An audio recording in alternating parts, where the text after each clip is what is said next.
সবাইকে স্বাগত।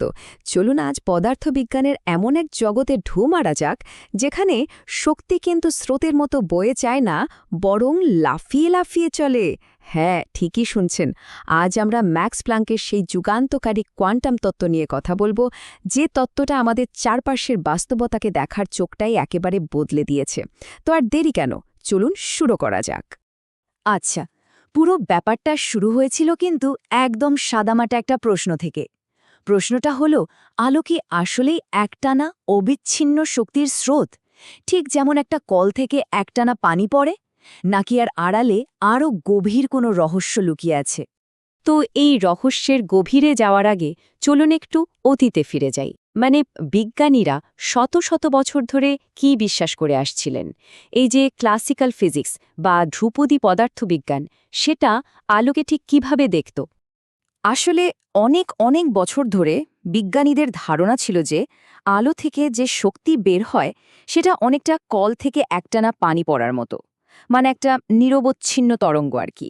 এখানে কোনো ব্রেক নেই, কোনো ভাগাভাগি নেই, শক্তি শুধু একটানা কন্টিনিউয়াসলি প্রবাহিত হতেই থাকে।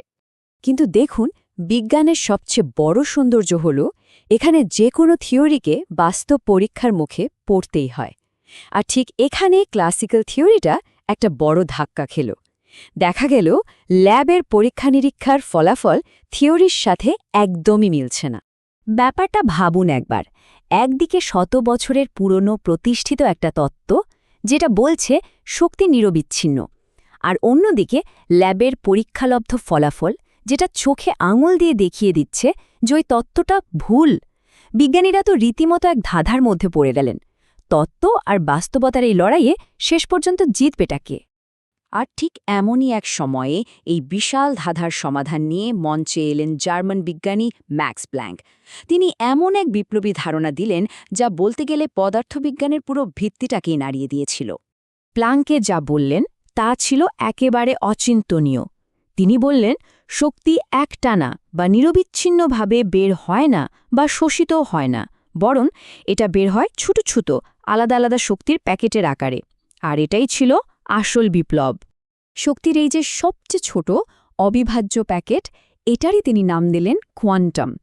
পরে আলবার্ট আইনস্টাইন আলোর এই কোয়ান্টামগুলোর একটা জুৎসই নাম দেন ফোটন।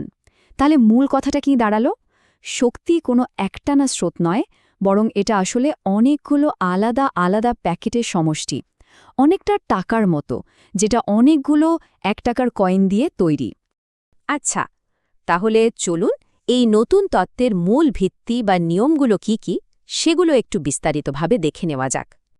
এর প্রথম আর সবচেয়ে গুরুত্বপূর্ণ নিয়মটা হল, একটা ফোটনের শক্তি সরাসরি নির্ভর করে তার ফ্রিকোয়েন্সির ওপর। এখন ফ্রিকোয়েন্সি জিনিসটা কি? সহজ কথায়, একটা তরঙ্গ ১ সেকেন্ডে কতবার কাঁপে বা ওঠানামা করে সেটাই তার ফ্রিকোয়েন্সি। তো নিয়মটা হলো, ফ্রিকোয়েন্সি যত বেশি হবে, মানে তরঙ্গটা যত দ্রুত কাঁপবে, ফোটনটার শক্তিও ঠিক ততটাই বেশি হবে।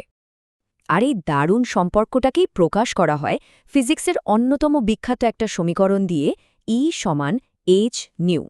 এখানে E মানে তো এনার্জি বা শক্তি, নিউ হলো ফ্রিকোয়েন্সি, আর এই যে h, এটা হলো একটা বিশেষ ধ্রুবক। এইচকেই বলা হয় প্ল্যাঙ্কের ধ্রুবক বা প্ল্যাঙ্কস কনস্ট্যান্ট। আর এর মানটা একবার দেখুন, কি যে ছোট একটা সংখ্যা। এই অবিশ্বাস্য রকম ছোট সংখ্যাটাই কিন্তু কোয়ান্টাম জগতের দরজাটা আমাদের জন্য খুলে দিয়েছে, যে জগৎটা আমাদের চেনা জগতের চেয়ে একেবারেই অন্যরকম। এবার আসি দ্বিতীয় নিয়মে, আর এটা আরও বেশি অদ্ভুত। নিয়মটা হলো, শক্তি যখন শোষিত হয় বা বেরিয়ে আসে, তখন তা যে কোনো পরিমাণে হতে পারে না। এটা সবসময় একটা কোয়ান্টামের পূর্ণ সংখ্যার গুণিতক হিসাবেই হতে হবে। মানে হয় ১ কোয়ান্টাম, না হয় ২, না হয় ৩। এর মাঝে কোনো ভগ্নাংশ, ধরুন ১.৫ কোয়ান্টাম বা ২.৫ কোয়ান্টাম, এগুলো একেবারেই অসম্ভব। ব্যাপারটাকে একটা সিঁড়ির সাথে তুলনা করা যেতে পারে।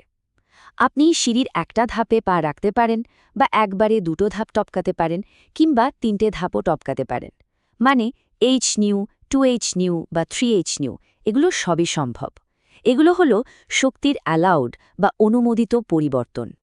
কিন্তু আপনি কি কখনো ২টো ধাপের মাঝখানে, মানে শূন্যে পা রাখতে পারবেন? পারবেন না। ঠিক তেমনি ১.৫টা ধাপ বা আধাটা ধাপেও পা রাখা যায় না।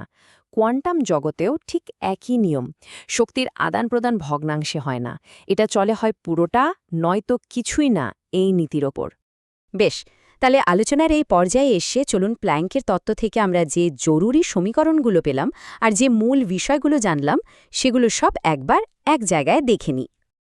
তো এই হলো আমাদের কোয়ান্টাম টুলকিট। দেখুন, প্রথম সমীকরণটা হলো একদম কোর কনসেপ্ট, E=hν, মানে শক্তি হলো প্ল্যাঙ্কস কনস্ট্যান্ট আর ফ্রিকোয়েন্সির গুণফল। দ্বিতীয়টা আমাদের বেশ পরিচিত, C=λν, যেটা আলোর গতি, তরঙ্গদৈর্ঘ্য আর ফ্রিকোয়েন্সিকে এক সূত্রে বাঁধে। আর এই দুটোকে একসাথে করলেই আমরা পেয়ে যাই তৃতীয় সমীকরণটা, E=hc/λ। এটার সুবিধা হলো শুধু ওয়েভলেংথ বা তরঙ্গ দৈর্ঘ্য জানলেই একটা ফোটনের শক্তি বের করে ফেলা যায়।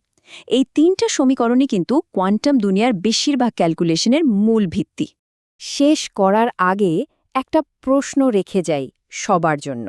ভাবুন তো একবার, শক্তি যদি এভাবে ধাপে ধাপে মানে প্যাকেটের আকারে আসে, তাহলে আমাদের এই যে নিরবচ্ছিন্ন বা কন্টিনিউয়াস মনে হওয়া বাস্তবতা, এর আর কোন কোন জিনিসগুলো হয়তো সবচেয়ে ক্ষুদ্র স্কেলে গিয়ে আসলে পিক্সেলের মতো খণ্ডিত বা কোয়ান্টাইজড? ব্যাপারটা কিন্তু ভাবনার মতো, তাই না?